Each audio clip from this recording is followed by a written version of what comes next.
And this report, Andrew, had a lot of people talking. The White House denying a report that the Trump administration is considering using 100,000 National Guard troops as basically immigration officers to round up undocumented immigrants. All of this started because of this tweet from the AP saying that the Trump administration's draft memo was about using National Guard troops for immigration roundups. So immediately, Press Secretary Sean Spicer took also to Twitter, adamantly denying, saying it is not true. DHS, Department of Homeland Security, also confirms this is 100% false. Take a look at this tweet. The chief from the National Guard Bureau says, "We don't know anything about where this report is coming from." A Washington Post reporter, Matt O'Brien, also tried to clear things up, saying that the story was a draft memo.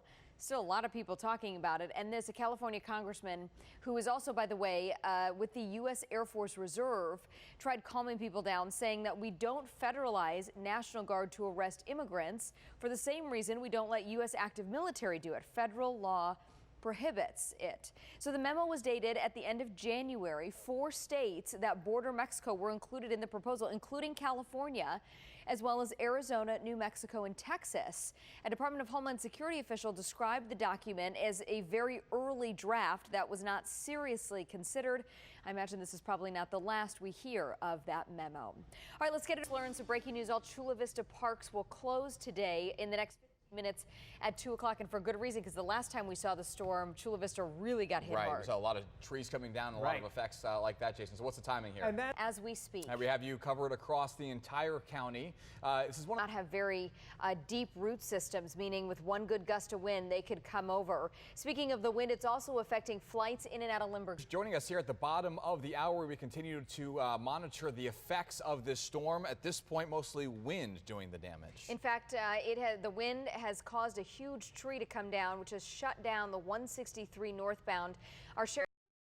Thank you. We want to get it over now to meteorologist Jason Hanman, who has been busy this afternoon. Now he's switched to traffic duty.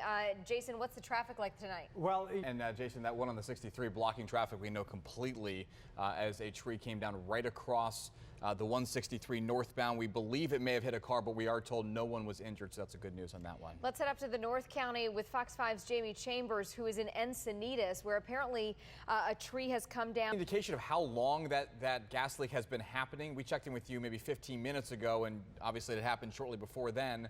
And also any indication of how long it takes them just to turn the gas off, not just necessarily find where the leak is happening.